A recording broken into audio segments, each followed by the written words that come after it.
से बच्चों, क्या हाल चाल है, कैसे आप सब लोग। बच्चा हम लोग शुरू कर रहे हैं आज इकोनॉमिक्स का chapter number 3 that is demand. और डिमांड के अंदर मैं आपको सारे मोस्ट इंपॉर्टेंट क्वेश्चन बताऊंगी for your mid term exams. तो जैसे मैंने ऑलरेडी चैप्टर 2 जो है वो दे दिया है, तो आप ज़रूर देखिएगा। अच्छा, एक और इम्पॉर्टेंट चीज़, मैंने एक कम्युनिटी पोस्ट भी डाला था कि अब से वीडियो जो है वो 1 पॉइंट वाले चैनल सपना की पाठशाला पे आएंगे। 11-12 वाला जो चैनल उसमें कुछ इश्यूज आ चुके हैं, इसके लिए अब मैं वहाँ पे अपलोड नहीं कर पाऊँगी, तो वहाँ वाली वीडियो भी आपको यहाँ पे मिल जाएंगे जो आपने पहले देखे हुए थे। I will upload those videos in this channel also. तो प्लीज़ आप ये वाले चैनल को सब्सक्राइब कर लीजिए and you will get the complete videos and जो भी आपको इन्फॉर्मेशन देती रहती हूँ मैं, वो आपको इस वाले चैनल में मिल जाएंगे। कुछ इश्यूज़ हुए हैं, इसके लिए अब मुझे उसको डिसकंटिन्यू करना पड़ जा रहा है चैनल को, बट आपकी स्टडी नहीं रुकेगी। ओके, आपकी स्टडी चलती रहेगी, ये मेरा वादा है।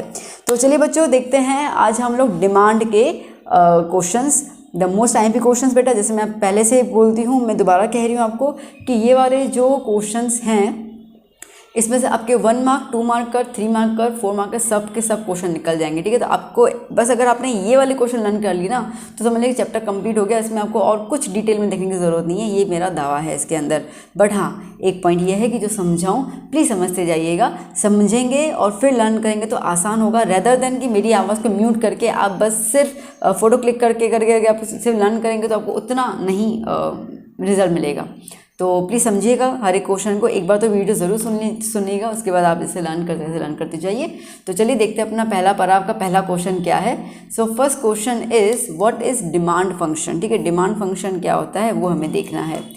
सो डिमांड फंक्शन देख लेते हैं हम लोग। तो बेसिकली ये एक रिलेशन होता है कॉज एंड इफेक्ट का। ठीक है, डिमांड फंक्शन दैट मीन्स की कॉज एंड इफेक्ट, अगर ये होगा तो इसका इम्पैक्ट क्या पड़ जाएगा। ठीक है, अगर ऐसा होता है, अगर पेट्रोल के प्राइस बढ़ गए तो कार की खरीदारी पे क्या इम्पैक्ट होगा। अगर इंक का प्राइस इंक्रीज़ हो गया तो क्या फाउंटेन पेन उतनी बिकेंगी। बात समझ में आ रही है। ठीक है, तो एक प्राइस का कम ज़्यादा होना, मतलब एक किसी भी रीज़न की वजह से दूसरे का इम्पैक्ट, दूसरे प्रोडक्ट पे इम्पैक्ट होना या डिमांड पे इम्पैक्ट होना, उसको अपन कहते हैं यहाँ पे डिमांड फंक्शन, जिसको हम लोग मैथमेटिकली यहाँ पर एक्सप्रेस कर सकते हैं। डिमांड फंक्शन एक मैथमेटिकल फंक्शन होता है, okay, between the demand for a good and the determinants that affect the demand. ठीक है, तो वो गुड, वो कमोडिटी की कितनी डिमांड है और उस डिमांड पे किन किन फैक्टर्स की अफेक्ट की वजह से डिमांड इंक्रीज़ हुआ है डिक्रीज़ हुआ है, वो अपन देखेंगे। वो जो फैक्टर्स होते हैं बेटा, उसको अपन कहते हैं डिटर्मिनेंट्स। क्या बोलते हैं बेटा, अपन डिटर्मिनेंट्स कहते हैं। ठीक है, तो देखो अब फैक्टर्स सीधा है, अगर आपसे ये पूछा जाता है which are the factors based on the demand affects. Okay, so like right the factors और डिटर्मिनेंट्स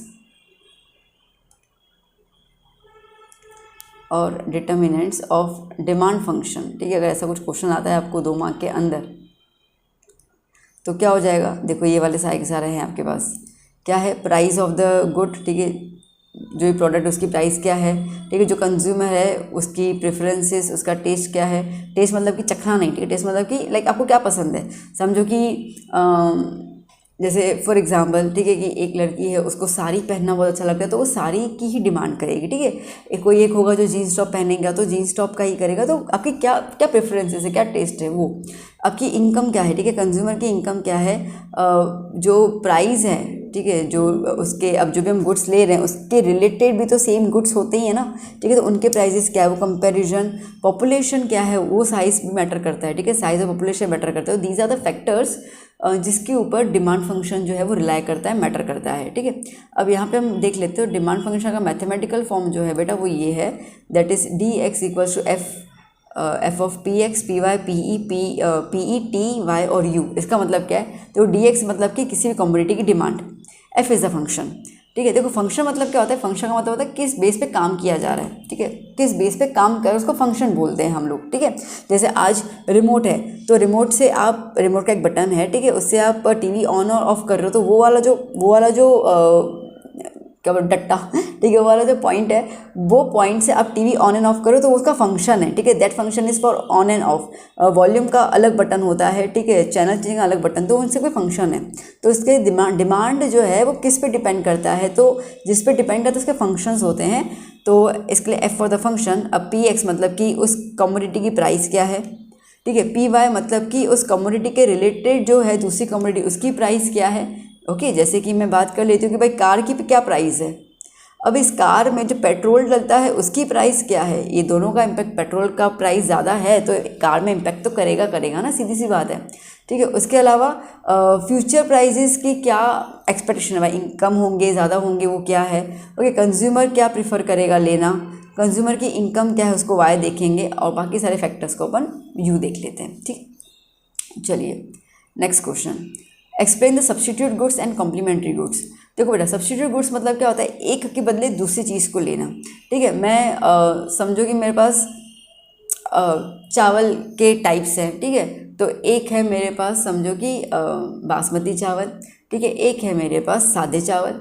ठीक है, हो सकता है कि मेरी इनकम अभी नॉर्मल है तो मैं सादे चावल, मेरे पास 10,000 की इनकम है महीने की, मैं तो सादे चावल खाऊंगी। ओके, नेक्स्ट टाइम मेरी अच्छी खासी जॉब लग गई, मेरी इनकम 25,000 रुपये हो गई, तो मैं अभी सादे चावल तो खाऊंगी, मैं अभी चावल को चेंज कर लूँगी, मैं अभी खाऊंगी बासमती चावल। ठीक है, इसका मतलब क्या हो जाता है कि वो गुड्स, ठीक है, जिसको आप रिप्लेस कर सकते हो with the same type of another goods. Okay, इसको हम कहते हैं सब्स्टिट्यूट गुड्स, जिनके कैरेक्टरिस्टिक सेम होते हैं। चावल के कैरेक्टरिस्टिक सेम ही होते हैं, सीधी सी बात है। ठीक है, अब जैसे इन्होंने सिंपल सी एग्जांपल दिया कि आपके पास 2 ब्रांड्स हैं, सॉफ्ट ड्रिंक के 2 ब्रांड है, कोक एंड पेप्सी, आपकी प्रेफरेंस है। ठीक है, सोनी और सैमसंग, सोनी टीवी और सैमसंग टीवी 2 हैं मार्केट में ब्रांड। अब मेरा पॉकेट मुझे क्या अलाउ करता है, ठीक है, उस पर डिपेंड करेगा कि मुझे सोनी लेना है कि सैमसंग लेना है। ठीक है, वनस्पति घी और प्योर घी वो डिपेंड करता है क्या है, तो दैट मीन सब्सिट्यूट गुड्स। ठीक है, तो आप करंट ब्रांड को चेंज भी कर सकते हो as per your salary, okay, या इनकम। फिर बात करते हैं हम लोग कॉम्प्लीमेंट्री गुड्स को। तो कॉम्प्लीमेंट्री गुड्स इसका मतलब बेटा कि एक गुड के साथ दूसरा लेना आवश्यक है, उसके बाद कोई काम ही नहीं होगा। मोबाइल लिया है तो भैया सिम कार्ड लेना नेसेसरी है। ठीक है, मोबाइल लिया है तो चार्जर लेना नेसेसरी है। ठीक है, बिना चार्जर के तो मोबाइल कहाँ ही चलेगा। कार ली है तो पेट्रोल भरवाना नेसेसरी है ना, सीधी सी बात है। तो एक चीज़ के लिए दूसरी चीज़ का खरीदारी करना कंपलसरी हो ही जाता है, तो उसको हम कहते हैं कॉम्प्लीमेंट्री गुड्स। ठीक है, क्या बोलते हैं बेटा हम लोग कॉम्प्लीमेंट्री गुड्स। ये गुड्स इनको हम लोग ना एक दूसरे के बगैर, मतलब कोई मतलब आपके पास गाड़ी नहीं होगी तो फिर पेट्रोल का क्या काम है, कुछ भी नहीं। ठीक है, क्या ही करोगे पेट्रोल में जाकर। तो इसका मतलब कि पेट्रोल का कंजप्शन तभी होगा जब गाड़ी का कंजप्शन होगा यहाँ पर। Okay, so these goods are consume always jointly. ठीक है, एक साथ ही होता है, जिस मैंने बताया SIM card and mobile phone. ठीक है, एयर कंडीशन लगाया तो साथ में लाइट बिल भी आएगा, आई मीन इलेक्ट्रिसिटी भी चाहिए उसके लिए। ठीक है, चलिए फिर बात कर लेते हैं हम लोग, बाकी इस पूरा आंसर से। ठीक है, अब बात करते हैं हम लोग law of demand and it's assumption. ठीक है, लॉ ऑफ डिमांड क्या होता है, तो ये जो डिमांड फंक्शन, ठीक है, डिमांड फंक्शन को जो सेटिस्फाई करता है उसको लॉ ऑफ डिमांड बोलते हैं। या तो फिर हम लोग एक चीज़ और बोल सकते हैं इसके अंदर कि लॉ ऑफ डिमांड जो है वो सिर्फ और सिर्फ प्राइस और डिमांड के फैक्टर्स को ही मैटर करेगा, बाकी सारे फैक्टर्स जो है वो नज़रअंदाज हो जाएंगे। ठीक है, जैसे हमने यहाँ पे देखा कि भैया कंज्यूमर का प्रेफरेंस क्या है, कंज्यूमर की इनकम क्या है, कंज्यूमर का टेस्ट क्या है, ये सब कुछ मैटर नहीं करता है, सिर्फ 2 चीज़ें मैटर करती है। और वो क्या चीज़ मैटर कर रही है, एक तो प्राइस मैटर कर रही है कि कोई प्रोडक्ट है उसका प्राइस क्या है, और उसके रेस्पेक्ट में डिमांड उस प्रोडक्ट की कितनी हो जा रही है वो, बस ये 2 चीज़ों पे फोकस करते हैं, उसको अपन कहते हैं लॉ ऑफ डिमांड। और ये लॉ ऑफ डिमांड में याद कर लेना, ये बेसिकली आपको रिलेशन देता है इनवर्सली प्रोपोर्शनल। कैसा रिलेशन देगा बेटा, इनवर्सली प्रोपोर्शनल रिलेशन देगा। तो लॉ ऑफ डिमांड में ऐसा है कि अगर किसी प्रोडक्ट की प्राइस इंक्रीज होती है तो उसकी डिमांड डिक्रीज हो जाएगी। ठीक है, और अगर प्रोडक्ट की प्राइस डिक्रीज हो रही है तो डिमांड क्या हो जाएगी बेटा, इंक्रीज हो जाएगी। बात आई समझ में, इस तरीके से। आइए एक बार रीड कर लेते हैं। So the relationship between the price and the demand, assuming the effect of all the other determinants are constant। मैंने कहा ना बाकी सबको आप कांस्टेंट मान लो, तो उसको अपन कहेंगे लॉ ऑफ डिमांड। ये प्रोफेसर अल्फ्रेड मार्शल ने दिया था। When other factors including demand remain unchanged, ठीक है, जितने फैक्टर्स हैं यहाँ पर जो डिमांड को इन्फ्लुएंस करते हैं वो अगर हम चेंज नहीं करते हैं, सिर्फ हम प्राइस की बात करेंगे, तो if the price falls demand expand and if the price rises demand contract. ठीक है, तो ये इन्वर्स रिलेशनशिप जो है डिमांड और प्राइस का, इसको अपन कहते हैं लॉ ऑफ डिमांड। ओके बेटा, अब इसके कुछ अजम्पशंस भी हैं, क्वेश्चन आएंगे। तो देखो कुछ नया नहीं, अभी हमने क्या बोला, टेस्ट, प्रेफरेंस, कंज्यूमर की इनकम, ये सब कुछ अपन नहीं मान रहे, हम we are not considering all this. तो ये अजम्पशन है, हम ये अज्यूम कर रहे हैं, हम ये मान रहे हैं कि कंज्यूमर के टेस्ट और प्रेफरेंस कभी नहीं बदलने वाले। ठीक है, अगर एक लड़की सलवार कमीज पहनी है तो ज़िंदगी में सलवार कमीज ही पहनेगी, वो कभी साड़ी नहीं पहनेगी, कभी जीन्स नहीं पहनेगी, अपन ये मान के चल रहे हैं। ठीक है, income of the consumer remains unchange. भाई एक बंदा 10,000 रुपये कमा जिंदगी में 10,000 रुपये कमाएगा। ठीक है, कभी ज़्यादा कमा ही नहीं सकता है, पॉसिबल है? ये लॉ ऑफ डिमांड इतना ज़्यादा लाइक प्रैक्टिकली पॉसिबल नहीं, सीधी सी बात है, ठीक है। Price of substitute and complementary goods remain unchange, ठीक है, कैसे हो सकता है? प्राइस तो आगे वैसे गिरनी है। ओके, कंज्यूमर्स जो है वो कभी भी फ्यूचर प्राइजेस का अंदाज़ा नहीं लगा सकते हैं, और पॉपुलेशन जो है हमें सेम की सेम रहेगी। How is it possible? क्या बच्चे पैदा नहीं होंगे? क्या लोग मरेंगे नहीं? कैसे पॉसिबल है ये? ठीक है, तो दीज आर द अजम्पशंस। चलिए नेक्स्ट, अब ये जो हमने देखा inverse relationship between the price and the demand, उसके पीछे रीज़न क्या है? What are the causes?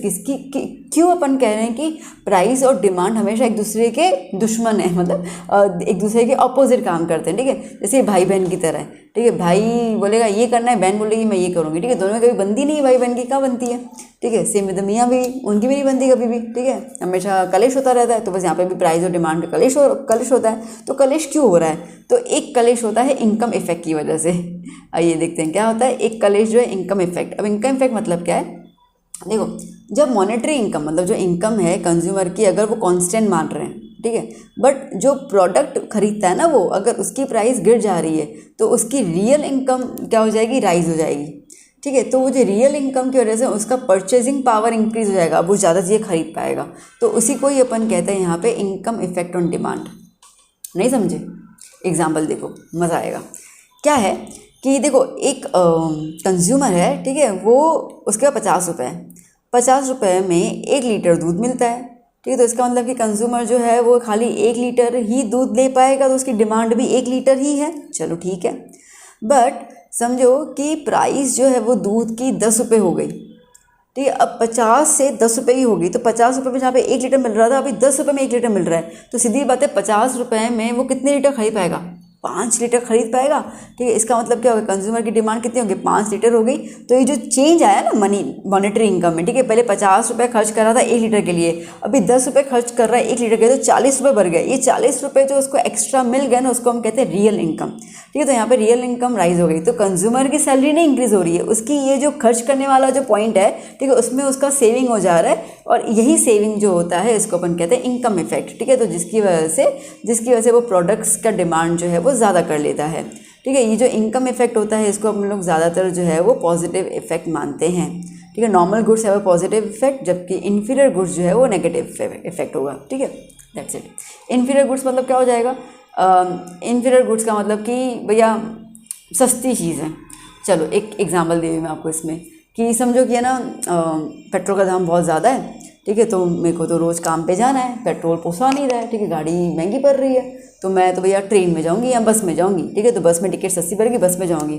But समझो यहाँ पे पेट्रोल का दाम कम कर लिया, ठीक है, 100 रुपये प्रति लीटर से दाम हो गया 70 रुपये प्रति लीटर। ओके, 30 रुपीज़ का वो हो गया।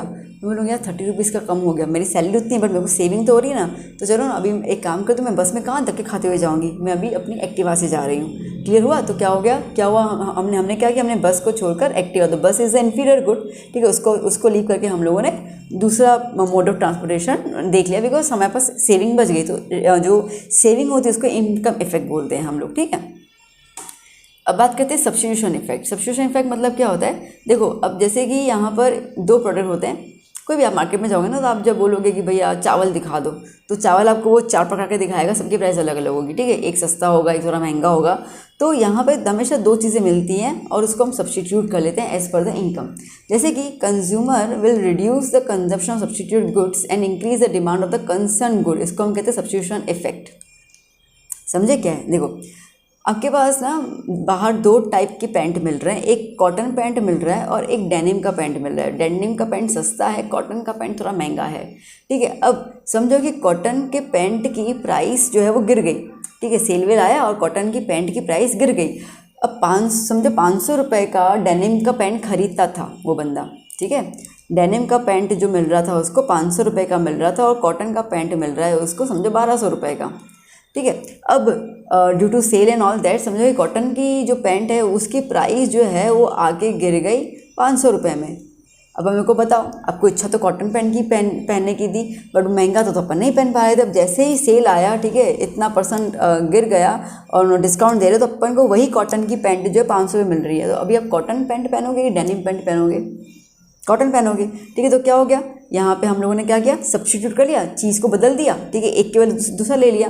तो बस यहाँ पे consumer finds the cotton pant cheaper compare to the denim, तो इसके लिए कॉटन पैंट की डिमांड बढ़ गई, ऐसा समझ। तो इसको अपन कहते हैं सब्स्टिट्यूट इफेक्ट, ठीक है।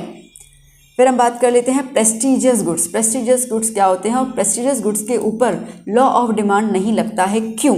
देखो, प्रेस्टिजियस गुड्स का मतलब ये है कि लाइक लग्जरी गुड्स, ठीक है, ज्वेलरी में diamond, platinum, gold, silver, okay, बड़ी बड़ी कारें, मर्सिडीज कार, लैम्बोर्गिनी, ठीक है, ये सब चीज़ें हैं। तो these are the luxurious things, okay. तो यहाँ पर अगर हम देखें तो जब कुछ गुड्स की प्राइस बढ़ जाती है तो वो और ज़्यादा कंज्यूम किए जाते हैं, ठीक है। देखो, प्राइस इंक्रीज तो डिमांड कम नहीं है, डिमांड इंक्रीज़ हो रहा है, तो डिमांड इंक्रीज कौन करेगा, ये जो रईस लोग होते हैं वो करेंगे, ठीक है, मतलब कि पैसे वाले। तो पैसे वाले लोग जो है ना वो एक्सपेंसिव, क्योंकि सीधी बात है, उनको पता है कि ये वाली जो चीज़ है वो कोई भी नॉर्मल पीपल नहीं ले पाएगा, तो उनका स्टेटस अलग हो जाता है, होता है ना, ठीक है। अगर समझो कि ये जो एक्सपेंसिव प्रेस्टिजियस गुड्स की अगर प्राइस कम हो जाए तो डिमांड बढ़ जाएगी, तो हम आम इंसान भी उसको ले पाएंगे। उल्टा हम आम इंसान लेंगे ना तो उनका जो ये क्या बोलते हैं स्टेटस सिंबल वाले जो कस्टमर है वो चले जाएंगे, वो लूज़ कर लेंगे। क्यों? बोलेंगे यार ये तो आम इंसान पहन रहे, तो उनमें और हमारे में क्या डिफरेंस है, ठीक है, चलो हम कोई और ब्रांड की तरफ शिफ्ट करते हैं जो इससे सुपीरियर हो, तो उल्टा उनको नुकसान हो जाएगा, ठीक है। तो देखो, such goods are used by the rich people as a status symbol, ठीक है। तो अगर उनका प्राइस कम हो जाएगा ना तो उल्टा उनका जो डिमांड है वो भी कम हो जाएगा, ठीक है, उनकी डिमांड कम हो जाएगी। तो इफ़ द प्राइस फॉल्स तो रिच लोग जो है वो डिमांड लाइक उनका माइंडसेट है कि हमें कुछ चीज़ों को नहीं खरीदना है, तो वो उस चीज़ को छोड़कर दूसरी चीज़ की तरफ चले जाएंगे, ठीक है। तो उसको हम कह रहे हैं, इसके लिए प्रेस्टिजियस गुड्स के ऊपर लॉ ऑफ डिमांड मतलब कि प्राइस और डिमांड का जो इन्वर्स रिलेशनशिप है वो नहीं लगता है यहाँ पर, ठीक है बेटा। चलिए नेक्स्ट क्वेश्चन देख लेते हैं हम लोग। What is elasticity of demand and give its example. देखो, इलास्टिसिटी का मतलब क्या होता है, पहली बात तो तुम वो समझो। इलास्टिसिटी का मतलब होता है बेटा लाइक फ्लेक्सिबिलिटी। क्या होता है? फ्लेक्सिबिलिटी। यहाँ तो आप बोल सकते हो वेरिएशन, ठीक है। अब एक इलास्टिक आप खींचोगे तो खींच जाएगी, छोड़ दोगे तो फिर से आ जाएगी, ठीक है। तो कॉन्ट्रैक्ट और एक्सपांड दोनों हो रहा है, तो उसको हम कहते हैं इलास्टिसिटी, ठीक है। इकोनॉमिक लैंग्वेज उसको हम कहते हैं इलास्टिसिटी। तो बेसिकली देखो, अभी हमको ये तो पता चल गया कि भैया प्राइस के बेसिस पर डिमांड का ऊपर नीचे हो रहा है, बट सीधी बात है हम बाकी सारे फैक्टर्स को इग्नोर तो नहीं कर सकते ना। तो डिमांड में कितना बदलाव आ रहा है based on the factors like the price of the good, no doubt, income, preferences, taste, उसके हिसाब से। तो यहाँ पे 3 टाइप के डिटर्मिनेंट्स होते हैं, हम 3 पे अभी फोकस करेंगे। एक तो प्राइस ऑफ द गुड, दूसरा कंज्यूमर की इनकम कितनी है, तीसरा जो गुड अपन ले रहे हैं उसके सब्स्टिट्यूट में जो दूसरा गुड होगा उसकी प्राइस कैसी है, ठीक है। इन 3 डिटर्मिनेंट्स पे अगर हम बात करेंगे तो उसको हम कहेंगे इलास्टिसिटी ऑफ द डिमांड। और ये हम और 3 पे डिवाइड कर लेते हैं। जैसे कि हम बात कर लेते हैं, सबसे पहले ये डिटर्मिनेंट्स के 3 टाइप से क्लासिफिकेशन है, ठीक है। एक कहेंगे प्राइस इलास्टिसिटी ऑफ डिमांड, मतलब कि चेंज इन प्राइस, ओके। तो change in demand due to price, sorry. फिर आएगा इनकम इलास्टिसिटी ऑफ डिमांड, इसका मतलब कि change in income, change in demand due to income के वजह से डिमांड में बदलाव आया। And cross elasticity of demand, इसका मतलब कि change in demand with respect to the another goods, ठीक है। एक का प्राइस चावल, जिसमें कहती आ रही हूँ भी, ठीक है, कि भैया ना सादे चावल और बासमती चावल, ठीक है, बासमती चावल का प्राइस कम हो जाएगा तो सीधी बात है मैं सादे चावल छोड़ दूँगी खाना, बासमती पे शिफ्ट हो जाऊँगी, ठीक है। तो प्राइस चेंज हो गया उसका, तो अभी वो मेरी सैलरी के बजट में आ जाता है। तो इस तरीके को अपन कहते हैं types of the elasticity of demand, ठीक है। अब देखो, इसके अपन को 5 टाइप्स अपने को डिग्रीज आते हैं, भाई कितना एक्सटेंट तक चेंज हो सकता है। चेंज हो रहा है वो तो क्लियर हो गया, बट कितना एक्सटेंट चेंज होता है उसको अपन कहते हैं। So the extent of demand of the change in demand because of the change in price, ठीक है, इन 5 डिग्रीज। हम इसको 5 तरीक़ों से डिस्कस कर सकते हैं। देखो, डिमांड कभी फिक्स नहीं होती है, ठीक है, इसके लिए उसमें तो ये नेचर है, ठीक है, कम ज़्यादा किसी भी प्रोडक्ट का डिमांड आज ज़्यादा कल कम हो सकता है, ठीक है, तो ये बदलता रहता है। जितनी भी कमोडिटीज़ हैं सबकी प्राइसेस सेम तो होंगी नहीं, और ना ही सेम तरीके से ही चेंज होगा, ठीक है। अगर प्राइस में बदलाव आता भी तो सेम तरीके से सब में बदलाव नहीं आएगा, ओके। वो डिपेंड करता है प्राइस के हिसाब से, वो प्रोडक्ट कितना डिमांड में है, वो क्वालिटी क्या है, सब कुछ, ठीक है, बहुत सी चीज़ें मैटर करती है। तो जो प्राइस इलास्टिसिटी ऑफ डिमांड है ना बेटा, उसकी रेंज आती है 0 से इन्फिनिटी, याद कर लेना। इसमें 5 चीज़ें आएंगी, 0 आ गया, लेस देन 1 आ गया, इक्वल टू 1 आ गया, ग्रेटर देन 1 आ गया, इन्फिनिटी। 5 चीज़ आ गई, 0, less than 1, equal to 1, greater than 1 and infinity. ये 5 चीज़ों पे, ठीक है, डिग्री जो है डिमांड कितना ज़्यादा चेंज हो सकता है उस पर डिपेंड करते हैं। 5 के नाम हम अपन देख लेते हैं, फिर इन्हीं 5 को हम एक एक करके क्वेश्चन वाइज एक्सप्लेन करती जाऊँगी मैं आपको। और डिटेल में समझना, बहुत इंपॉर्टेंट ग्राफ्स हैं ये, ठीक है। इकोनॉमी में अगर तुम ग्राफ नहीं समझे तो कुछ नहीं समझे, ये चीज़ समझ लेना, फिर इकोनॉमी तुम्हें कभी पल्ले नहीं पड़ेगा, ठीक है बेटा। तो चलो,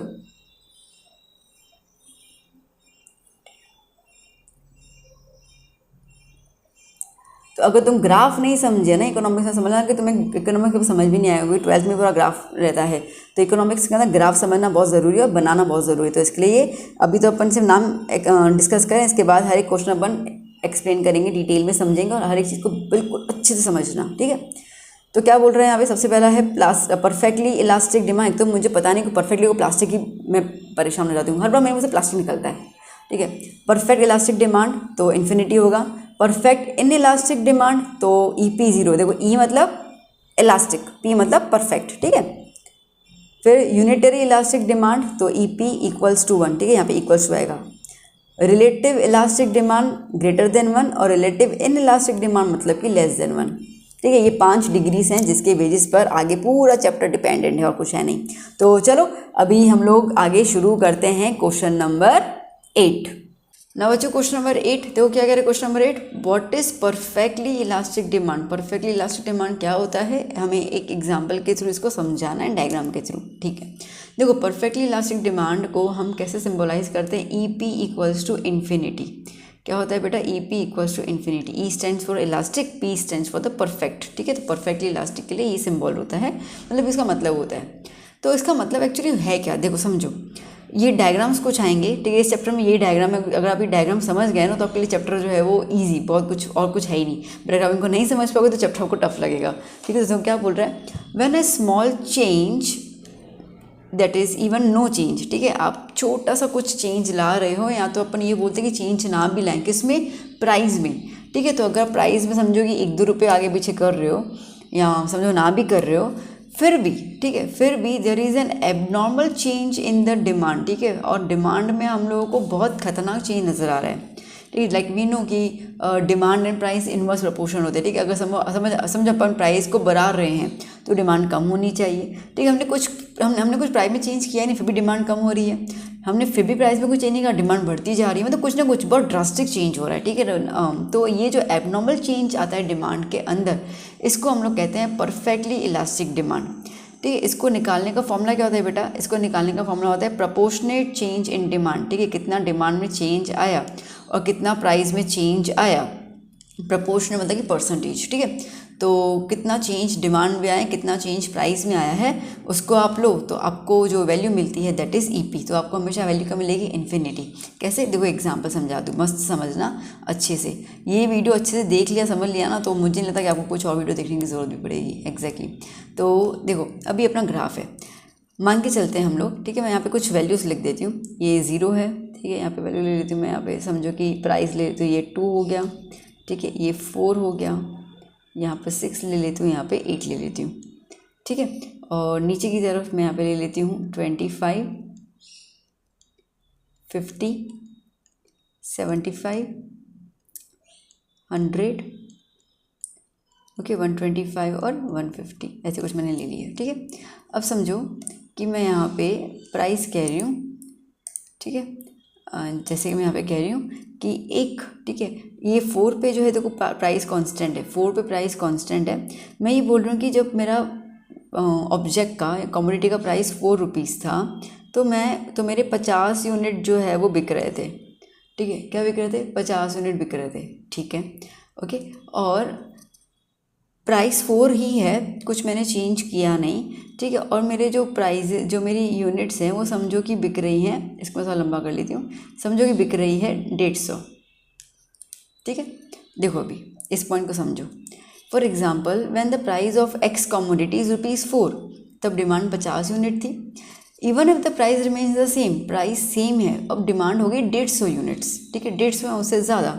तो प्राइस में तो हमने कुछ चेंज किया ही नहीं, और डिमांड कितना हो गया, 200% इंक्रीज हो गया। कैसे, देखो प्राइस अगर हम देखते हैं चेंज इन प्राइस, ठीक है, चेंज इन प्राइस। तो चेंज इन प्राइस क्या है, पहले भी ज़ीरो था, सॉरी पहले भी 4 रुपीज़ था, बाद में 4 रुपीज़ है, तो चेंज तो कुछ हुआ ही नहीं, 0% चेंज आया, क्या ही चेंज आया, ठीक है। और अगर हम बात करते हैं चेंज इन डिमांड की बेटा, चेंज इन डिमांड, तो देखो डिमांड में कैसे चेंज करते हैं, फाइनल माइनस इनिशियल। फाइनल कितना है 150 माइनस पहले कितना था 50, हम कंपेयर किससे करेंगे, पहले वाले से, 50 मल्टीप्लाई बाय 100, ठीक है। तो कितना हो जाएगा 100, 150 minus 50 is 100, 100 upon 50 multiply by 100, 1 जा 2 जा, कितना चेंज आया बेटा 2%, 200% चेंज आया, ठीक है। अब देखो फॉर्मूला क्या है हमारा, फॉर्मूला ये है, तो डिमांड में कितना चेंज आया बेटा 200% चेंज आया, ठीक है। और प्राइस में क्या आया, ज़ीरो, कुछ चेंज है ही नहीं। अब किसी का अपॉन में ज़ीरो आता है, ठीक है, anything any number has the upon zero, देखो 1/0 इज़ ऑलवेज इन्फिनिटी, ठीक है, तो 200/0 इज़ ऑलवेज फॉर इन्फिनिटी, तो इसका मतलब कि जो इसका आंसर आएगा हमेशा क्या आएगा बेटा, इन्फिनिटी ही आएगा, ठीक है। तो इसके लिए यहाँ पे क्या दिया हो गया, so the price elasticity of demand is infinity, so that's why the demand is called perfectly elastic, ठीक है। डिमांड बदलती जा रही है और उस डिमांड के लिए प्राइस का कोई इंपॉर्टेंस ही नहीं है, that's why the demand is perfectly elastic. Elastic मतलब बदलना, ठीक है, बदलाव आना, कुछ ना कुछ चेंज आना, उसको इलास्टिक कहते हैं हम लोग। परफेक्टली इसका मतलब कि जो भी आप कर लो, ठीक है, कितना भी चेंज आ रहा है, बट यहाँ पे प्राइस के हिसाब से कोई चेंज नहीं आ रहा है। आई बात समझ में बेटा, तो इसको अपन कहते हैं यहाँ पर प्राइस परफेक्टली इलास्टिक डिमांड। चलिए नेक्स्ट नंबर देख लेते हैं, क्वेश्चन नंबर 9। अब आता है अपने पास परफेक्टली इन इलास्टिक डिमांड, ठीक है। इन इलास्टिक डिमांड मतलब कि ज़्यादा चेंज नहीं हो रहा भैया, ठीक है। तो इसके लिए हमारे पास वैल्यू क्या होगी, क्या आनी चाहिए वैल्यू, ज़ीरो, उसमें क्या आनी चाहिए थी इन्फिनिटी, ठीक है, और इसमें क्या आनी चाहिए ज़ीरो। अब इसका मतलब क्या है, देखो ये सीधी बात ऑपोजिट, यहाँ पे प्राइस चेंज होगा बेटा, प्राइस चेंज हो रहा है, but there is no change in demand, demand में कुछ बदलाव ही नहीं आ रहा है, ठीक है। प्राइस तो चेंज हुआ, प्राइस समझो पहले 2 रुपये थी अभी 4 रुपये हो गई, या 4 रुपये थी अभी 2 रुपये हो गई, प्राइस चेंज हुआ हो रहा है, बट डिमांड उतनी की उतनी है, ठीक है। प्राइस चेंज होने से डिमांड में ना डिमांड बढ़ रही है ना डिमांड कम हो रही है, तो इसको अपन कहेंगे perfectly in elastic demand. Demand में कोई चेंज नहीं आ रहा ना, इन इलास्टिक मतलब देखो कोई खिंचाव नहीं, इलास्टिक मतलब क्या होता है, खिंचाव होना, ठीक है, चेंजेस आना, तो डिमांड में तो कुछ बदलाव आ ही नहीं रहा है, तो इसके लिए ये हो जाता है परफेक्टली इन इलास्टिक डिमांड। अब यहाँ पे हम लोग फॉर्मूला देखते हैं, तो same change in demand upon change in price, formula तो वही है, ठीक है। अब यहाँ पे आप देख लो, समझो कि एक प्राइस है 4 रुपीज़, एक कमोडिटी 4 रुपीज़ से बिक रही है, तब डिमांड 75 रुपीज़ था, फिर उसका प्राइस कम हो गया 2 रुपये हो गया, या समझो कि बढ़ गया 6 रुपये हो गया, ठीक है, जो भी आप कंसिडर कर लो, फिर भी वो 75 यूनिट्स ही बेच रहा है, या उसकी डिमांड 75 यूनिट्स ही है, तो इसके लिए there is 0% change in demand, और रिस्पॉन्ड कितना आ रहा है चेंज का, प्राइस का 50%, ठीक है। तो देखो अब मैं आपको यहाँ यहीं पे बता दूँ, ओके, अब इसी ग्राफ के अंदर मैं आपको बता देती हूँ, जैसे ये 0 है, ठीक है, समझो कि यहाँ पे मैंने 2 रुपये रखे, 4 रुपये का प्राइस है और 6 रुपये का प्राइस है, ठीक है। समझो कि ये मेरा 4 रुपीज़, ये मेरा कांस्टेंट, ओके, ये कांस्टेंट, और इस दौरान अपन मान के चलते हैं कि ये 0 है, ये 25, ये 50, ये 75, ठीक है, एग्जाम्पल में 75 यूनिट्स लिए ना, 75, ठीक है, हो जाएगा 100, 125 और 150, ठीक है। तो समझो कि मैं ये कह रही हूँ कि भैया 4 रुपये से कितने हो गए, 2 रुपये हो गए, ठीक है, प्राइस क्या हो जा रही है बेटा, कम हो जा रही है, ठीक है, क्या हो जा रही है, प्राइस कम हो जा रही है। तो देखो अब प्राइस में हम चेंज देख लेते हैं, सो क्या हो जाएगा, change in price, change in price, final price कितना है 2 रुपीज़, इनिशियल प्राइस कितना था 4 रुपीज़, ठीक है, चेंज आया ना, तो 4 - 2 अपॉन में कितना रखेंगे, 4 रखेंगे, तो क्या हो गया 2/4, that is into multiply by 100, 1 जा 25 जा 25 इंटू 2 कितना होगा, 50% चेंज आया प्राइस में। और चेंज इन डिमांड की बात करते हैं अपन, चेंज इन डिमांड, तो डिमांड पहले भी 75 था, बाद भी 75 है, और रेस्पेक्ट में क्या है 75, ठीक है, तो 0/75 क्या हो जाएगा, 0 हो जाएगा। अब जो फॉर्मूला है उस पर रख के देखते हैं अपन, तो डिमांड कितना हुआ 0, और प्राइस में कितना चेंज आया 50%, तो 0 के अपॉन में कुछ भी होगा आंसर तो 0 ही आता है। है ना। तो इसके लिए ईपी की वैल्यू क्या आ जा रही है, 0 आ जा रही है। ऐसे कैलकुलेट करके दिखाओगे तो प्रेजेंटेशन बहुत बढ़िया लगेगी और टीचर को लगेगा कि अच्छा बच्चा तो बड़ा होशियार है, तो समझ में आ रहा है तो समझ के किया हुआ है। ओके, तो मेरा आपसे सलाह यही होगा कि जो मैं आपको प्रेजेंटेशन बता रही हूँ, जो कैलकुलेशन बता रही हूँ, वैसे कैलकुलेशन के थ्रू करना, ठीक है। आपको क्लियर भी हो जाएगा, ट्राफिकेशन करने की जरूरत भी नहीं होगी, प्रेजेंट आंसर ही बहुत ज़्यादा प्रेजेंटेबल लगेगा। तो डिमांड कैसा है, इनइलास्टिक है। In perfectly inelastic demand curve जो होता है वो हमेशा वाई एक्सिस के पैरेलल होता है, ठीक है। देखो ये रहा डिमांड कर्व, ठीक है, इसको डिमांड कर्व बोलते हैं। तो ये डिमांड कर्व जो है वो हमेशा पैरेलल एक्सिस से वाई एक्सिस के हमेशा पैरेलल होता है, ठीक है बेटा। चलो अब बात कर लेते हैं हम लोग। Next is the unitary elastic demand, ठीक है। Next is the unitary elastic demand. Okay, unit मतलब कि 1। अब यहाँ पे ईपी की वैल्यू क्या आ जाएगी, 1 आनी चाहिए। चलो एक्सप्लेन कर लेते हैं। यहाँ पे कह रहा है कि when the percentage change in demand, ठीक है, जितना चेंज डिमांड में आया है उतना ही चेंज अगर हम लोगों को प्राइस में मिलता है तो उसको अपन कहेंगे यूनिटरी इलास्टिक डिमांड। क्या बोलेंगे बेटा, यूनिटरी इलास्टिक डिमांड। समझो इस चीज़ को, अगर समझो कि प्राइस 4 रुपये से 2 रुपये गिर गई, ठीक है, प्राइस 4 रुपये से 2 रुपये गिर गए, तो फिर पता है जब प्राइस गिरती डिमांड बढ़ती है, तो डिमांड समझो कि 50 यूनिट से 75 यूनिट तक पहुंच गई, ठीक है, 50 यूनिट से 75 यूनिट तक पहुंच गई। तो अभी आप बताओ, तो देखो अब यहीं पे अपन पहले एक्सप्लेनेशन थोड़ा कर लेते हैं। तो पहले हम चेंज इन प्राइस की बात करें। तो अब चेंज को मैं ना डेल्टा लगाऊंगी, चेंज को मैं डेल्टा पी, इसको ट्रायंगल को डेल्टा बोलते हैं, बाबा चेंज हो गया मतलब तो है नहीं, तो चेंज का मतलब डेल्टा, ठीक है। तो डेल्टा पी में क्या हो जाएगा, P2 minus P1, P2 minus P1 मतलब कि final price minus initial price upon initial price होता है नॉर्मल। फाइनल प्राइस कितना बोला है, 2 रुपये बोला है। इनिशियल प्राइस कितना बोला है, 4 रुपये बोला है। अपॉन इनिशियल प्राइस कितना है, 4 रुपये, ठीक है। इसमें माइनस प्लस लगाने की जरूरत नहीं है, okay, we are not going for that mathematical calculation, minus plus लगाना है, मैथ्स वाला नहीं है, नॉर्मल, ठीक है। तो चेंज कितना आया, 2 रुपये का चेंज आया अपॉन 4 मल्टीप्लाई बाय 100 कर दे फॉर द परसेंटेज, 1 ज़ा 2 ज़ा 2 ज़ा 50%। तो चेंज इन प्राइस कितना आया बेटा, 50% चेंज इन प्राइस आया, ठीक है, कोई दिक्कत नहीं है।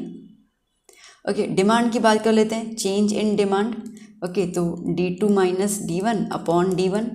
ओके, यहाँ पे देखो साफ साफ बोला है कि पहले कितना था, 50 यूनिट था, कितना हो गया, 75 हो गया।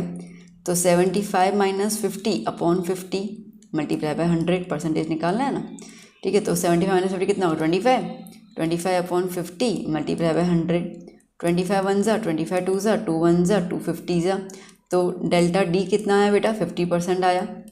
आपको ऐसे कोई भी नहीं सिखाएगा, आपको इस तरीके से, मैं आपको दावे के साथ कह सकती हूँ, पूरे यूट्यूब पे आप गुजरात बोर्ड का देखिए, आपको इस तरीके से कोई नहीं सिखाएगा। मैं आपको पूरा समझा रही हूँ, सो तो आपको पता चले कि प्रपोर्शन का मतलब होता है, ठीक है। टीचर्स क्या करेंगे, आपको एग्जाम्पल दे देंगे, फॉर्मूला बता देंगे, इतना परसेंट चाहिए, ग्राफ बना दो। पर ग्राफ बना कैसे, नॉलेज तो होना चाहिए ना, नॉलेज तो होना चाहिए, ठीक है। तो देखो अब आप यहाँ पे देखो, तो इसके लिए लेक्चर थोड़ा लंबा रहेगा, but I am giving you the best teaching, ठीक है। तो चेंज इन डिमांड कितना है बेटा, 50%। चेंज इन प्राइस कितना है बेटा, 50%। दोनों कट गए तो आंसर क्या आया, 1 आया। आया ना आंसर, 1 आया ना। तो इन्होंने वही तो बोला है, इसी आंसर 1 को तो अपन क्या बोलते हैं, यूनिटरी इलास्टिक मेथड डिमांड, ठीक है। तो देखो इसका ग्राफ ऐसे बनता है। अच्छा थोड़ा गड़बड़ हो गया, एक सेकंड, हाँ ठीक है। चलो तो यहाँ पर ये है हमारा y एक्सेस, ठीक है, ये है हमारा x एक्सेस। यहाँ पे आ जाएगा डिमांड, ठीक है, यहाँ पे आ गया प्राइस। चलो प्राइस कितना था, 4 से 2, तो इसको अपन 4 ले लेते हैं, ये हो गया 2, ये है 0, ठीक है। डिमांड कितना हो रहा है हमारा, जब 4 रुपये हो जाता है, जब 2 रुपये था तो डिमांड कितना था हमारा, 4 रुपये था तो 50 का डिमांड था, और ये कितना हो गया, 75 हो गया। समझो यहाँ पे बीच में 25 वाला लगा दो, ठीक है, इसके बाद लगा दो 100 वाला, वैल्यूज़ वो की वही लेने लर्न हो जाएंगी, कोई दिक्कत तो है नहीं, ठीक है। तो देखो 2 रुपये के हिसाब से कितना डिमांड आ गया, 75 हो गए, प्राइस कम हो गए ना तो डिमांड बढ़ गई, ठीक है। और यहाँ पर 4 रुपये था तो कितना डिमांड था, 50 यूनिट का था, ठीक है। ये थोड़ा सा गैप छूट गया, ये एक्चुअली आपको यहाँ पे पूरा टच करते हुए बनाना है ये लाइन को, ठीक है ना। तो ये लाइन को यूँ बिल्कुल ऐसे टच करते हुए बनाना पेन स्केल के साथ, ओके। बस इस तरीके से आपका ये ग्राफ बन गया, कोई दिक्कत नहीं है इस ग्राफ के अंदर, डन, ओके। तो इसको आप बोलोगे यहाँ पर डिमांड ग्राफ, यहाँ demand curve, okay. So in the unitary elastic method the slope of demand curve is equiproportional है, दोनों 50-50% है, ठीक है, उसको हम कहेंगे equiproportional, ठीक है बेटा। चलिए नेक्स्ट क्वेश्चन, नेक्स्ट क्वेश्चन क्या बोला है, what is relatively elastic demand क्या होता है, और इसको भी एक्सप्लेन करना है। देखो रिलेटिवली इलास्टिक डिमांड मतलब कि डिमांड में बदलाव हो रहा है with respect to something. Okay, relative मतलब कि किसी न किसी के कंपैरिजन में हम लोग कह रहे हैं कि इलास्टिक डिमांड में चेंज आ रहा है, तो that is consider as a relatively elastic demand, जिसकी वैल्यू हमेशा ग्रेटर देन 1 होगी। ठीक है, जिसकी हमेशा ग्रेटर देन 1 होगी। तो देखो यहाँ पे क्या बोल रहा है, समझना ध्यान से। ये कह रहा है कि जब चेंज इन डिमांड ज़्यादा हो चेंज इन प्राइस से, प्राइस में इतना ज़्यादा फर्क नहीं आया है बट डिमांड में बहुत फ़र्क आ गया। ठीक है, प्राइस में इतना ज़्यादा फर्क नहीं आया, ठीक है, थोड़ा 19-20 का बदलाव है, बट डिमांड में तो बहुत चेंज आया है। तो डिमांड ज़्यादा है प्राइस के कंपैरिजन में, तो उसको अपन कहेंगे रिलेटिवली इलास्टिक डिमांड। ठीक है, ये ज़्यादातर आपको कहाँ पे देखने को मिलती है, लग्जरीज गुड्स के अंदर, टेलीविज़न, कार एक्सेट्रा, इन सब में ना। तो ये जो लग्जरी चीज़ें होती है ना, ठीक है, उनमें प्राइस ऊपर नीचे थोड़ा बहुत हो जाए। ठीक है, देखो अभी जैसे गर्मियों का टाइम था, ठीक है, बहुत ज़्यादा लाइक प्राइस ऊपर नीचे हो भी गया, तो अभी गर्मी है तो लाइक डिमांड एसी की डिमांड है ही है। ओके, एसी की डिमांड है तो प्राइस थोड़ा कम भी हो या थोड़ा ज़्यादा भी हो, लोग तो खरीदेंगे बिकॉज वो उस टाइम में मैंडेटरी है ना, गर्मी में बेहाल हो जाते हैं लोग। ओके, सीधी बात, बिना एसी के नहीं बैठ पाती, इतनी गर्मी है, ग्लोबल वार्मिंग है, तो वो लोग खरीदेंगे। तो यहाँ पे क्या हो गया, लग्जरी। अब एसी इसका से लग्जरी, ठीक है, तो इस हिसाब से क्या हो जाएगा कि जब प्राइस में थोड़ा बहुत ही ऊपर नीचे हुआ है बट डिमांड में बहुत बदलाव देखने को मिलता है, तो उसको अपन कहते हैं in elastic, relatively elastic demand. ठीक है, सॉरी। तो एग्जांपल देख लो कि समझो एक एक्स है कमोडिटी, उसका प्राइस 6 से लेकर 2 रुपये गिर गया और डिमांड जो है 50 से 250 यूनिट्स बढ़ गई।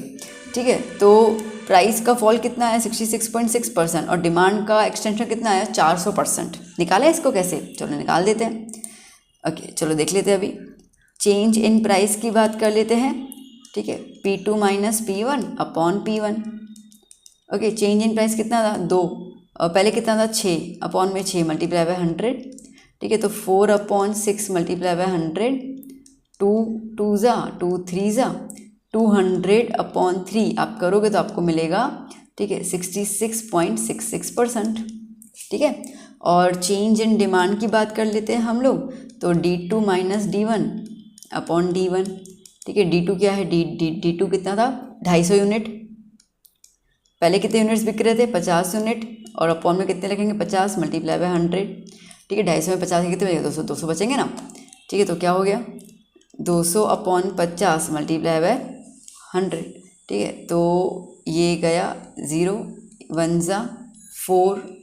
ओके, कितना है, 40, ये 0 और 0, तो 40 इंटू 0 कितना हो जाएगा, 400% हो गया यहाँ पर।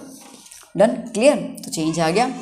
सो अब अगर हम यहाँ पे लगा देते हैं, इस वाले फॉर्मूला में लगाते हैं, तो चेंज इन डिमांड कितना है, 200%। चेंज इन प्राइस कितना है, चलो मान के 66। तो लाइक आप डिवाइड नहीं करना पड़ा, आप खुद देख लो, 400 डिवाइड बाई 60 भी कर दोगे, चलो 66 छोड़ भी दो, 60 कर लो फॉर एग्जाम्पल के तौर पे, तो 0 0 कैंसिल। ठीक है, तो जो भी वैल्यू आएगी वो ग्रेटर देन 1 आएगी कि नहीं आएगी, आएगी ना ग्रेटर देन 1। ठीक है, तो इसके लिए वही बोल रहा है कि परफेक्टली हो, जैसे कि इलास्टिक, रिलेटिवली इलास्टिक डिमांड की वैल्यू हमेशा ग्रेटर देन 1 आती है। So this is the diagram. Okay, अब इसको थोड़ा सा मैं नीचे कर दूँ।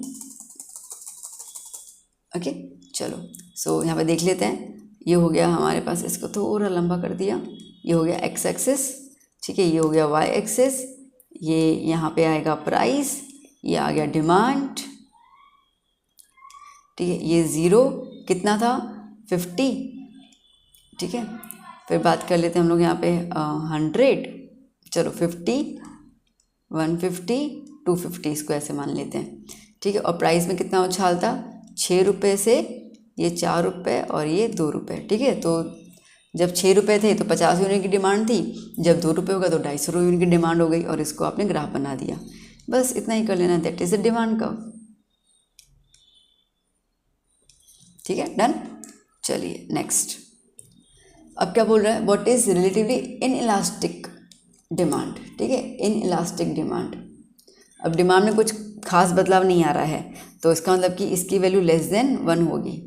ठीक है, देखो परफेक्टली में इक्वल टू 1 था, लेस देन में ये सॉरी रिलेटिव में ग्रेटर देन या इक्वल टू 1। ठीक है ना, तो अब कह रहा है कि जब डिमांड में की change, like change in demand जो है वो कम है चेंज इन द प्राइस, मतलब कि प्राइस में बहुत बदलाव आया पर डिमांड में कुछ खास बदलाव नहीं आया। ठीक है, तो उसको अपन कहेंगे इन इलास्टिक डिमांड। प्राइस में बहुत बदलाव आया, ठीक है, बहुत कम प्राइस कर दिया अपन ने, पर डिमांड उतनी की उतनी है, कोई फ़र्क नहीं पड़ा। या प्राइस हमने बढ़ा भी दी फिर भी डिमांड उतनी की उतनी, कोई फ़र्क नहीं पड़ा, ठीक है। तो उसको अपन कहते हैं यहाँ पे relatively in elastic demand. Example देखो, वही सेम एग्जाम्पल लेके चल रहे हैं अपन, ठीक है, कि 6 रुपये की प्राइस थी 2 रुपये कर दिए, इतना प्राइस फॉल कर दिया हम लोगों ने, पर डिमांड जो है वो 50 से खाली 75 ही गया, ज़्यादा फर्क नहीं पड़ा, ठीक है। We are not saying change नहीं हुआ, चेंज तो हुआ बट ज़्यादा फर्क नहीं पड़ा, ठीक है। तो इसके लिए अब देखो ये वाला तो तुम कैलकुलेशन समझ में आ ही जाएगा ना। तो अब ऊपर ऊपर अपन ने डेल्टा भी निकाल दिया था, तो डेल्टा भी आपको क्लियर है, 66.66% निकलेगा, वो तो आपको क्लियर है, ठीक है। डिमांड क्या है, D2 minus D1 upon D1, ठीक है। D2 कितना है, कितना यूनिट गया, extend from 50 to 75, 75 minus 50 upon 50 multiply by 100, कितना बचेगा, 25 अपॉन 50 मल्टीप्लाई बाय 100, 1 ज़ा 2 ज़ा 2 1 ज़ा 50, कितना परसेंट है, 50%, ठीक है। सो चेंज इन डिमांड कितना है, डिमांड में चेंज आया 50% का, प्राइस में चेंज आया 66। अब आपको देखो 50 इज़ लेस देन 66, तो सीधी बात है वैल्यू जो आएगी वो 0 पॉइंट समथिंग में आएगी, मतलब लेस देन 1 आई, ठीक है। तो सामने सामने आपके है ही वो चीज़ क्लियर। सो यहाँ पर अगर हम देख लेते हैं तो इसको थोड़ा सा मैं नीचे कर दूँ ताकि अपन वैल्यूज़ को लिख पाएँ, ठीक है। तो क्या हो गया बेटा, यहाँ पर यह है हमारा एक्स एक्सिस, ठीक है, ये हमारा वाई एक्सिस, यहाँ पर आ गया डिमांड। अब आई थिंक अभी तो आप प्रो बन चुके होंगे ग्राफ बनाने में, समझ में आ ही चुका होगा आपको, ठीक है। 2 रुपये, 4 रुपये, 6 रुपये प्राइस, ठीक है। डिमांड कितना था पहले, लाइक 50 यूनिट्स थी, फिर 75 यूनिट जा रही है, बस इतना ही, ठीक, खास फर्क नहीं पड़ गया। तो that is a demand curve, बस आपको एक्सप्लेन करने के लिए आएगा। और ये आपके क्या आएंगे ना, डी सेक्शन में ही आएगा आपके। तो आपको ग्राफ बनाना है, फॉर्मूला लिखना है, अगर एग्जांपल के थ्रू ऐसे एक्सप्लेन करोगे तो बहुत बेहतरीन लगेगा, और एक उसका डेफिनेशन लिख देना है, दैट्स इट, इतना ही काम है, ठीक है। चलिए अब आगे बात कर लेते हैं। तो आगे भी अपने को क्या करना है, right a short note on the types and degrees of income elastic of demand. चलो सो क्या कह रहे हैं यहाँ पे, देखो बेसिकली हमारे पास ना 3 डिग्रीज होती हैं, 3 टाइप की डिग्रीज रहती हैं इसके अंदर। अब सबसे पहले बात करते हैं हम लोग यहाँ पे पॉजिटिव इनकम इलास्टिक डिमांड। किसकी बात कर रहे हैं बेटा अपन, पॉजिटिव इनकम इलास्टिक डिमांड। अब क्या बोल रहा है कि जब डिमांड बढ़ती है बेटा due to the income of the consumer, ठीक है, कंज्यूमर की इनकम अगर बढ़ रही है तो डिमांड एक चीज़ की बढ़ जाएगी, या डिमांड कम हो रही है अगर कंज्यूमर की इनकम कम हो रही है, ठीक है। तो उस टाइप के डिमांड को हम कंपेयर कर रहे हैं इनकम के साथ। अभी तक के जो डिमांड है उसको हम लोग कंपेयर कर रहे थे प्राइस ऑफ द कमोडिटी के साथ, तो अपन ने देख लिया। अब हम डिमांड को रिलेट कर रहे हैं कंज्यूमर की इनकम के साथ। तो अगर इनकम ज़्यादा है तो डिमांड बढ़ जाएगी, ठीक है, जेब में पैसा होगा तो लोग खर्च करेंगे ना। अगर कंज्यूमर का पैसा कम हो गया, ठीक है, बिजनेस कम हुआ, सैलरी कम हो गई, तो पैसा अगर कम होगा डिमांड भी कम हो जाएगी। तो डिमांड के बेसिस में मतलब क्या हो रहा है कि अगर इनकम बढ़ रही है तो डिमांड इंक्रीज़ हो रही है, इनकम कम हो रही है डिमांड भी कम हो रही है, तो दोनों एक साथ इंक्रीज या दोनों एक साथ डिक्रीज़ हो रहे हैं। तो दोनों एक साथ ऊपर जा रहा है या दोनों एक साथ नीचे की तरफ गिरते हैं, उसको अपन बोलते हैं पॉजिटिव, ठीक है, इसको क्या बोलेंगे, पॉजिटिव इनकम इलास्टिक, ठीक है। तो दैट इज़ अ पॉजिटिव। अब इसके भी 3 पोर्शन आते हैं हमारे पास। अब इसमें ज़्यादा ग्राफ ड्रॉ नहीं करना है, इसलिए आप टेंशन मत दीजिए, आपको खाली इतना लिख ही देना है बस, ठीक है। तो इसके अंदर क्या है, एक रहेगा यूनिट के फॉर्म में, तो आपको क्लियर हो गया E Y is equals to 1, ठीक है। तो क्या हो गया यहाँ पे, E Y equals to 1, Y is stands for the income, okay. So क्या कह रहा है, when the change of demand, अब डिमांड में चेंज आया और कंज्यूमर के इनकम में चेंज आया और दोनों चेंज इक्वल है, ठीक है, दोनों चेंज का रेशियो इक्वल है। अब आपको ऊपर पता नहीं इक्वल पर यूनिटी बना लिया था, बस सेम ही चीज़ है, ठीक है। दोनों में चेंज इक्वल आएगा तो क्या हो जाएगा, डिमांड क्या हो जाएगा, इक्वल टू 1, तो चेंज प्रपोर्शन कितना आया, यूनिटी आ गया। अगर हम ये कह रहे हैं कि डिमांड जो है वो ग्रेटर है, जैसे कि डिमांड ज़्यादा है, ओके, डिमांड ज़्यादा है और इनकम में कुछ खास बदलाव नहीं हुआ, ठीक है, थोड़ी बहुत कंज्यूमर की इनकम आगे पीछे हुई है बट डिमांड उस चीज़ की ज़्यादा है, तो उसमें क्या आ जाएगा, ग्रेटर देन 1, ओके। अगर डिमांड कम है इसका मतलब ये है कि किसी भी ऑब्जेक्ट की डिमांड जो है वो कम है कंपेयर टू द कंज्यूमर के इनकम को लेकर, ठीक है। अगर कंज्यूमर की इनकम बहुत बढ़ रही है फिर भी डिमांड खास उतनी नहीं है, कंज्यूमर की इनकम कम भी हुई फिर भी डिमांड में कुछ खास बदलाव नहीं आया, ठीक है, तो उसकी वैल्यू क्या हो जाएगी, हमेशा लेस देन 1। ये पॉजिटिव अप्रोच वाले, ठीक है। फिर हम बात कर लेते हैं नेगेटिव। अब नेगेटिव में क्या होता है बेटा, देखो नेगेटिव के अंदर ऐसा है कि जब डिमांड डिक्रीज होती है किसी भी ऑब्जेक्ट की, किसी भी कमोडिटी की, due to the rise in the income of a consumer, ठीक है, पैसे तो आए बट डिमांड उसकी बढ़ गई, ठीक है। यहाँ तो डिमांड डिक्रीज होती है क्योंकि कंज्यूमर की इनकम जो है वो कम हो रही है। देखो हमें उल्टा हो रहा है, कंज्यूमर की इनकम बढ़ रही है तो डिमांड कम हो रही है, ठीक है। कंज्यूमर की इनकम कम हो रही, डिमांड बढ़ रही है। अब ये कैसे हो सकता है, देखो जैसे कि मैं आपसे कहूँ कि पहले मेरी इनकम 10,000 रुपये थी, ठीक है, तो 10,000 रुपये थी तो भैया मैं सिंपल अगर मैं बोलूँ तो सादे चावल खा रही थी मैं, ठीक है। मेरी इनकम होगी 25,000 रुपये, तो मैं सादे चावल की जगह खाऊंगी बासमती चावल, इनकम बढ़ गई। अब इनकम बढ़ गई तो मैंने बासमती चावल पे स्विच कर लिया, तो जो सादे चावल थे उसकी डिमांड कम हुई कि नहीं हुई, हुई ना, उसकी डिमांड कम हुई ना, ठीक है। तो इसके लिए प्राइस इनकम इंक्रीज हुआ तो डिमांड उस कमोडिटी की कम हो गई, ऐसा होता है, ठीक है। तो यहाँ पे ये जो उसको हम कहेंगे नेगेटिव इनकम, ठीक है। नेगेटिव इनकम इलास्टिक जो है वो ज़्यादातर आपको इन्फीरियर गुड्स के ऊपर देखा जाएगा। अभी ये पॉइंट सुनना, इन्फीरियर गुड जैसे मैंने कहा कि सादे चावल, देखो सादे चावल, अनब्रांड चीज़ें, ठीक है, कोई भी चलाने वाली चीज़, भाई हम वीट नहीं खा रहे हैं, हम लोग ना बाजरा की रोटी खा रहे हैं, तो ये सब चीज़ों को इन्फीरियर गुड्स कहा जाता है, ठीक है। तो इन्फीरियर गुड्स जो है वो लोग मजबूरी में यूज़ करते हैं, मजबूरी ये पैसा नहीं है। जैसे ही पैसा आता है ना लोगों के पास, वो इन्फीरियर गुड्स को साइड करके सुपीरियर गुड्स में चले जाते हैं, ठीक है। अभी मैंने बासमती चावल खाए, मेरे को और पैसा आएगा तो शायद मैं वो जो ब्राउन राइस खाऊंगी, ठीक है, और पैसा आएगा तो कुछ और खा लूँगी, ठीक है। तो इसका मतलब है कि इनकम के हिसाब से प्रोडक्ट्स चेंज हो रहे हैं। तो ये कॉन्सेप्ट जो था ना, ये कॉन्सेप्ट दिया था रॉबर्ट गिफिन ने। अब क्या ना आपके पास एक मार्क के क्वेश्चन आ सकते हैं that Robert like who gave the concept of the inferior goods, तो रॉबर्ट गिफिन। और ये जो इन्फीरियर गुड्स है ना उनको हम लोग गिफिन गुड्स ही बोलते हैं। क्या बोलते हैं अपन, गिफिन, उन्हीं के नाम पे उन्होंने नाम डाल दिया गिफिन गुड्स। गिफिन गुड्स इसका मतलब है कि अब ये मजबूरी में प्रोडक्ट यूज़ करने वाले जो होते हैं उसको हम गिफिन गुड्स कहते हैं, ठीक है, मजबूरी में, ओके। क्यों, क्योंकि नहीं है पैसे उसके लिए, ठीक है। तो यहाँ पर क्या होगा, इन्फीरियर गुड्स आता बाजरा हो गई, कोडारी हो गया, ठीक है, कोर्स क्लोथ आ गया, पामोलिन ऑयल आ गया। हम ना फॉर्चून का यूज़ नहीं कर पाते, पामोलिन तेल यूज़ करेंगे, सस्ता मिलता है। वेजिटेबल घी यूज़ करेंगे शुद्ध घी की जगह पे। तो these are the negative incomes, ठीक है बेटा। अब बात हो रही है बेटा, next is the zero income elastic demand. तो ये कह रहे हैं कि when there is a no change in the demand, ठीक है, जब डिमांड में कोई भी चेंज नहीं आ रहा है with respect to the change in income of the consumer, तो उसको हम कहेंगे ज़ीरो इनकम चेंज, ठीक है, कुछ है नहीं। अब इसमें अपन को कौन से मिलेंगे, जैसे कि आपको यहाँ पे वो सारी चीज़ें, जैसे देखो यार, देखो बच्चों, इसमें क्या होता है कि देखिए अगर हम ये कहते हैं कि सॉल्ट, तो सॉल्ट में क्या फ़र्क पड़ेगा, ठीक है। मेरी सैलरी जब 10,000 थी तभी मैं टाटा का नमक यूज़ कर रही थी, 25,000 हो गए तभी टाटा का नमक यूज़ कर रही हूँ, क्या बदलाव आया, ठीक है। क्योंकि इनकी प्राइस बहुत कम होती है, तो इनकी प्राइस का इतना ज़्यादा इफेक्ट नहीं पड़ता है हमारी सैलरी कम या ज़्यादा होने पर।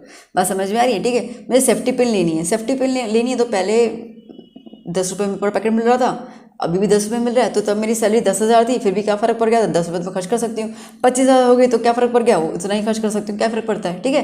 तो ऐसे जो होते हैं ना, जो छोटी छोटी चीज़ों की जो डिमांड्स होती हैं उसमें कुछ खास बदलाव नहीं होता, उसको उन डिमांड्स को आपके सैलरी से कोई फ़र्क ही नहीं पड़ता है, तो उनको हम कहते हैं ज़ीरो इनकम इलास्टिक डिमांड, ठीक है बेटा। स्टेपलर पिन्स, क्या फ़र्क पड़ेगा, आप खुद ही सोच लो, क्या ही फ़र्क पड़ेगा इसके अंदर, कुछ फ़र्क नहीं पड़ने वाला ना, ठीक है। समझ में आ रहा है बेटा क्या बोल रही हूँ मैं, क्लियर हुआ ना, ओके। ज़रूर बताना, कमेंट सेक्शन में ज़रूर बताना कि वीडियो कैसा लगा एंड हाउ लाइक ये आपको एक्सप्लेनेशन कैसी लग रही है। एंड अगर आपने कुछ वीडियो देखे तो ज़रूर बताना कि क्या ऐसा कुछ समझा रहा है आपको। वेल, चलते हैं नेक्स्ट क्वेश्चन।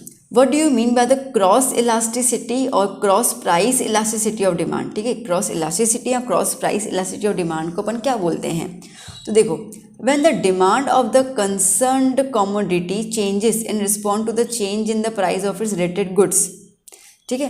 अब कोई भी कमोडिटी का डिमांड बदल रहा है क्योंकि उसके साथ लिए जाने वाला जो प्रोडक्ट है अगर उसकी भी डिमांड बदल रही है या उसकी प्राइस चेंज हो रही है, तो कितने एक्सटेंट तक वो चेंज होगा, ठीक है, कितने एक्सटेंट तक वो डिमांड चेंज होगा, इसको अपन कहेंगे क्रॉस इलास्टिक या क्रॉस प्राइस इलास्टिक डिमांड। जैसे कि देखो बेटा, percentage change in demand for goods x, ठीक है।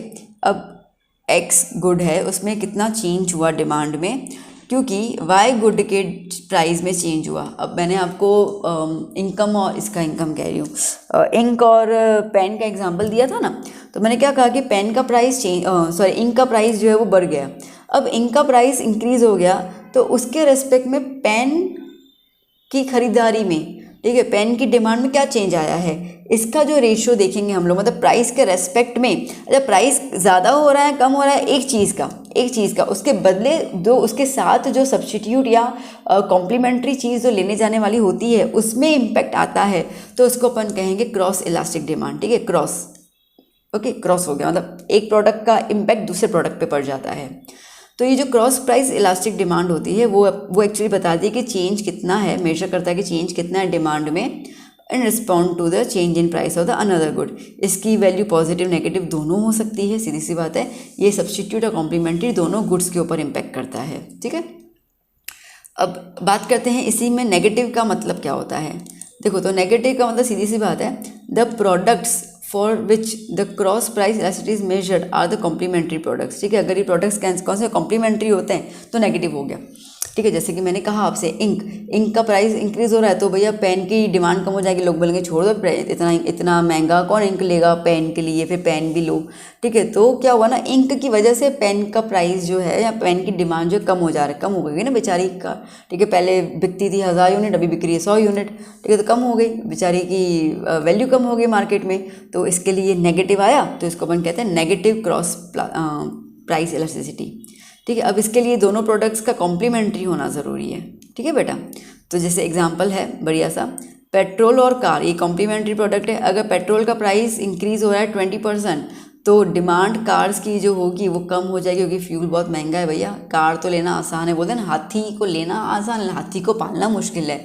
तो कारें वारें ऐसी होती है, ले तो लेंगे, ठीक है, पर उसको पालना मुश्किल है, मतलब उसके उनके साथ पेट्रोल और डीजल भरवाना मुश्किल है क्योंकि वो महंगे हो जाते हैं। आई बात समझ में। ठीक है, चलिए फिर बात करते हैं अपन positive cross plastic demand, plastic कह रही हूँ price, sorry for this, positive cross price elasticity. अब यहाँ पर क्या है, यहाँ पर जो प्रोडक्ट्स हैं, ठीक है, with the cross price is measured are the substitute products. ठीक है, इसको अपन कैसे कंपेयर करें सब्स्टिट्यूट से। जैसे कि एग्जाम्पल ही देख लो, आपको क्लियर हो जाएगा कि आपके पास दो चॉइस है, आपको प्योर घी लेना है कि वनस्पति घी लेना है। ठीक है, दोनों में चॉइस है, कोई भी एक चीज़ लोगे। तो अगर प्योर घी का प्राइस बढ़ता जा रहा है तो सीधी सी बात है लोग प्योर घी नहीं ले पाएंगे, महंगा है, तो लोग जो है वो वनस्पति घी को लेंगे, तो उसका कंजम्पशन इंक्रीज हो जाएगा, सब्स्टिट्यूट हो गया। ठीक है, तो उसको पॉजिटिव कहते हैं हम लोग।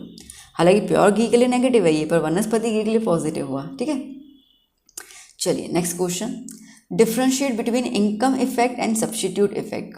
क्या कह रहा है, difference between income effect and substitute या सब्स्टिट्यूशन इफेक्ट। तो when the monetary income of the consumer remains constant, ठीक है, अगर इनकम जो है वो कांस्टेंट होती है but the price of the good falls then his real income rises। ठीक है, बट चीज़ों की प्राइस कम हो रही है तो जो रियल इनकम है, ओके, रियल इनकम मतलब कि जो रह गया, अपन ने आगे वाले में पता है देखा था रियल इनकम मतलब क्या होता है। जैसे कि मैं 50 रुपये का पहले 1 लीटर दूध ले रही थी, अभी 1 लीटर दूध 10 रुपये का मिल रहा है। ठीक है, तो मतलब मेरे पास 40 रुपये सेव हो गए ना, तो उस 40 रुपये क्या हो गया, मेरी रियल इनकम हो गई। ठीक है, उस 40 रुपये से मैं 4 लीटर और दूध ले सकती हूँ, कि भाई 1 लीटर 10 रुपये मिल रहा है मेरे को, तो क्या हो जाएगा, रियल इनकम बढ़ जाएगी, तो कंज्यूमर जो है वो ज़्यादा क्वांटिटी खरीद पाएगा। मैंने मिल्क का भी एग्जाम्पल दे दिया आपको। ठीक है, तो इसको हम कहेंगे इनकम इफेक्ट, हालांकि ये हमने देख लिया था आगे की तरफ। सब्स्टिट्यूशन के अंदर क्या हो जाएगा, अगर कोई भी एक प्रोडक्ट चीप हो जाता है देन सब्स्टिट्यूट, जो हमारा मेन प्रोडक्ट खरीदना है, ठीक है, अगर वो चीप हो जाएगा तो सीधी बात है मैं उसको ही खरीदूंगी जो उसके पहले जो उसको मैं खरीदती थी। ठीक है, जैसे मैं सादे चावल खरीद रही थी क्योंकि सस्ते पड़ते थे, अभी अगर बासमती चावल सस्ते हो गए तो सीधी बात है मैं उन्हीं पैसों में बासमती लूँगी, फिर मैं सादे चावल क्यों लूँगी, तो मैंने सब्स्टिट्यूट कर लिया यहाँ पे। ठीक है, तो उसको अपन कहते हैं सब्स्टिट्यूशन इफेक्ट। ओके, यहाँ पे एग्जांपल वही है जो अपन ने डिस्कस कर चुके हैं। It can be either positive negative और zero, it can be either positive और नेगेटिव, और ये हमेशा पॉजिटिव ही होता है। चलिए नेक्स्ट क्वेश्चन देख लेते हैं, difference between price elastic demand and cross elastic demand. चीज़ें समझ चुके हैं अपन, खाली मैं आपको क्वेश्चंस के बेसिस से बता रही हूँ कैसे क्वेश्चन आएंगे, तो आप इजीली इसको कैसे सकते हैं। तो प्राइस इलास्टिक डिमांड इसका मतलब कि the measure that shows to which the demand changes with respect to change in price, ठीक है, प्राइस के लेकर डिमांड में कितना बदलाव आ रहा है। और क्लॉस इलास्टिक का मतलब क्या हो जाएगा, इधर सब्स्टिट्यूट और कॉम्प्लीमेंट्री, ठीक है, इन गुड्स को लेकर डिमांड में कितना चेंज आ रहा है। यहाँ पे फॉर्मूला हमने ऊपर डिस्कस कर लिया था, change in demand upon change in price. यहाँ पे क्या हो जाएगा, change in demand of the product X with respect to change in price of the product Y, ठीक है। ये आपको बताएगा डिमांड को मेजर का मतलब डिमांड कितनी है, उसका रिस्पॉन्ड कितना है मार्केट में उसके लिए, ठीक है। और ये आपको बताएगा कि कितना चेंज हुआ एक गुड की डिमांड को respect the another goods price. ये जो है वो नेगेटिव भी हो सकता है, but it is always positive, as हम उसको पॉजिटिव सिंप्लिसिटी के लिए इसको पॉजिटिव मान के चलते हैं। और क्रॉस प्राइस इलास्टिसिटी जो है वो पॉजिटिव नेगेटिव दोनों होता है, डिपेंड करता है कॉम्प्लीमेंट्री में आ रहा है या सब्स्टिट्यूशन में आ रहा है, ठीक है। फिर देखते हैं हम लोग expansion, contraction and increase decrease in the demand. देखो एक्सपांशन एंड कॉन्ट्रैक्शन डिमांड, ठीक है, डिमांड बढ़ना या डिमांड कम होना ये डिपेंड करेगा change in price of a commodity, ठीक है। और इंक्रीज और डिक्रीज इन डिमांड में इंक्रीज और डिक्रीज जो है वो डिपेंड करेगा all the factors except price को छोड़ के बाकी सब फैक्टर्स की बात कर लो, ठीक है। कंज्यूमर का salary, okay, preferences, okay, goods, okay, तो ये सब कुछ चीज़ें आ जाती हैं। प्राइस को छोड़ दो, बाकी सब फैक्टर्स आप इसके अंदर कंसिडर कर सकते हो। यहाँ पे प्राइस के अलावा बाकी सारे फैक्टर्स कैसे कांस्टेंट है, यहाँ पे प्राइस कैसा है, कांस्टेंट है, बाकी सारे फैक्टर्स पे बात की जाएगी। एक्सपांशन कॉन्ट्रैक्शन जो है वो क्या इंडिकेट करता है, movement on the same demand graph, ठीक है। एक ही ग्राफ में पूरा बताएगा कि कॉन्ट्रैक्शन का हो रहा है, एक्सपांशन का हो रहा है। और इंक्रीज और डिक्रीज के लिए आपको सेपरेट ग्राफ बनाने पड़ते हैं, ठीक है। यहाँ पे आपको डाउनवर्ड या अपवर्ड स्लोप दिखाएगा ग्राफ के अंदर, और यहाँ पे आपको राइट या लेफ्ट की तरफ दिखाएगा curve in the decrease and increase demand, ठीक है। फिर बात कर लेते हैं negative and positive cross price elasticity.